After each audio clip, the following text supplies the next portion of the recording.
ఇద్దరు తీన్మార్ మల్లన్న ఎంత తోడంటుడు yes sir నేను చాలా చిన్నోని మా అమ్మ నాన్న కాయ కష్టం చేసి చదివిపించారు సార్ ప్రభుత్వ హాస్టళ్లలో తిన్నా సార్ ఆన్నే పెరిగినా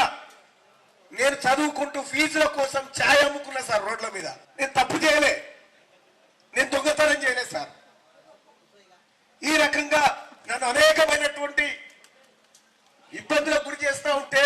సోదరులారా నేను చనిపోతే నా సావుకో 1,00,000 మంది రావాలని తిరుగుతున్నా సార్ నేను ప్రజల కోసం తిరుగుతా ఉన్నా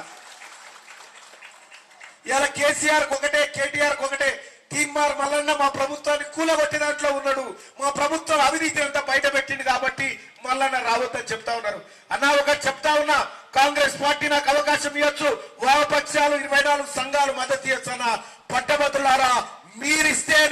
మీరు అవకాశం ఇస్తేనే నేను మండలికి పోగలుగుతా లేకపోతే పోలేదన్న విషయాన్ని మీకు గుర్తు చేస్తా ఉన్నా